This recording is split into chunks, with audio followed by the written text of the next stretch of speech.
What's up, y'all? Allie here, Richard here. If you're watching this video and you haven't subscribed yet, make sure to go hit that subscribe button to stay tapped in with Road Trippin' all season long. You don't want to miss what we have in store. So subscribe, hit that notification bell, tell a friend to tell a friend. Road Trippin' is here. We're taking over. No, stop blaming us for what Perk says. All right, back to the tank off. Can we please focus and lock in my ADD friends? Yes. What are your thoughts? Yes. How do you feel about some of these choices and options that have been thrown out? Flatten odds for all lottery teams. Lottery extended to include all play-in teams. Lottery odds freeze at the trade deadline or a later date. Channing. I like it. I think the one that says you can't pick in the top 4 consecutive years, I think is great. I think the one that sticks out to me is teams can't pick top 4 of the year after making the conference finals. So that would apply to a team like Indiana or OKC, you know? So like it allows, like, yes, you did well, but you can't all of a sudden tank just to get another really good player and start stacking your team that way because somebody got hurt. You got to go compete. Okay, but this is the problem. What about when someone gets hurt? So you get a Tyrese Halliburton, you lose your player in the conference finals. So you're saying after you make the conference finals, you can't be in the top 4, like from like a tanking standpoint. Sometimes you lose players via free agent. Look at Toronto; they lost Kawhi, or teams can lose guys. So you don't want to penalize because you got to understand like good and bad. What the good is, what the bad is. For a team like Indiana, they lose their best player, they're out. You saw what happened when Clay, Draymond, like all those guys got injured from Golden State. So I agree. I think there should be a point system that rewards the bad teams for wins at the end of the season. You got to reward them for wins instead of rewarding them for losses, because that's all tanking is. You're rewarding them for losses, giving them a better percentage. It's simple. So we want to avoid that. So what's the opposite of that? Reward them from wins at a certain point. To be honest, I just want the problem to be fixed. I just want teams. No, hold on. Hear me out. I just want teams to stop fucking with the integrity of the game and throwing basketball games. And I've been hearing a lot of people that's been putting out there that the NBA needs to get rid of the draft. That is the most asinine thing I've ever heard in the last 5 or 6 years. That is fucking ridiculous to put out there to even speak into existence. People don't realize how much the NBA draft is tied to people's legacies. The NBA draft is more than just, what team gets this player. As a player, hearing your name being called in the NBA draft is different. You look forward to draft night. You look forward to hearing your name called. You get forward to seeing your cap that with the team that drafted you. Like, it is everything and more to a player that has been drafted, that's going to get drafted. That is like the birth of being in the NBA.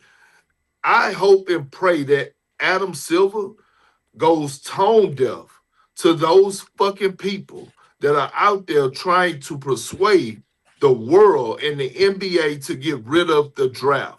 The NBA draft is part of the NBA. The NBA draft, is everything and more. So look, I know I dropped my phone, but real talk. No, seriously, hold on. Real talk.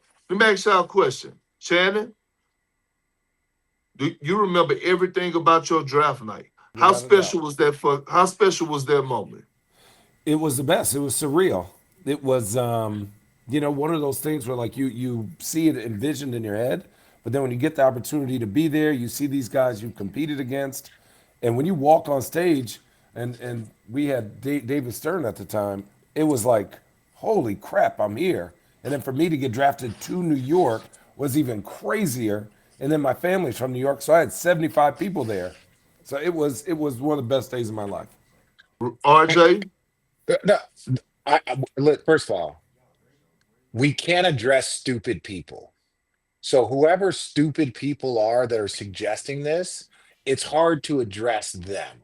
To your point, yes, the draft is something that's not going away. It's never going away. To say because a couple of teams are tanking to get a number one pick, which has been done for 40 years, 50 years, this has been going on. They need to now adjust it, especially with gambling being involved, especially with that. They have to come up with a way. But anybody that says they should eliminate, that's like they should raise the hoops to 11 feet. It's like we no longer can have a conversation as an Right. intelligent people. So it's like Yes, I don't sis. want to address stuff. And it's like everybody's got a podcast. Everybody can get on there and give a hot take about something that'll never happen. And then it steamrolls to everyone addressing it. The draft isn't going anywhere. The draft shouldn't go anywhere. They just need to, if a team is not very good, you have to increase their odds of becoming a competitive team. And you do that through the draft. So teams like San Antonio have tanked to get Wimby. Dallas tanked to get Derek Lively. They You tanked to look get at Tim Cleveland. Duncan.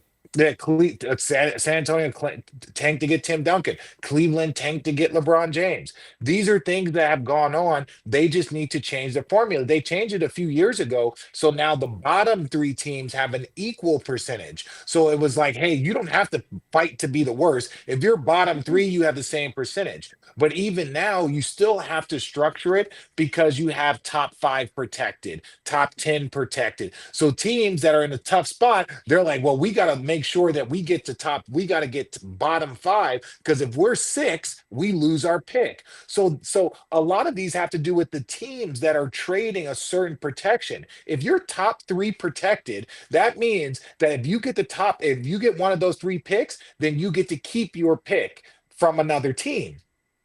So if I'm in that space and we made this trade 3 years ago, and now they have rights if it's four or lower, I'm going to do whatever I can to get in that top three, especially if we're already a crap team. So Right.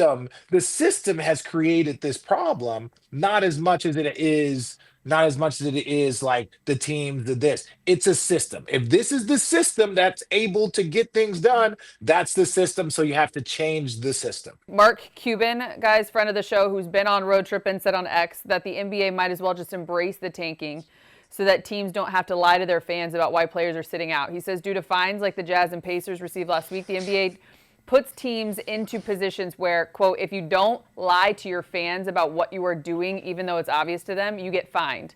And then threatening you with losing picks. He continued, quote, we didn't tank often, only a few times over 23 years, but when we did, our fans appreciated it and it got us where we could improve, trade up to get Luka and improve our team.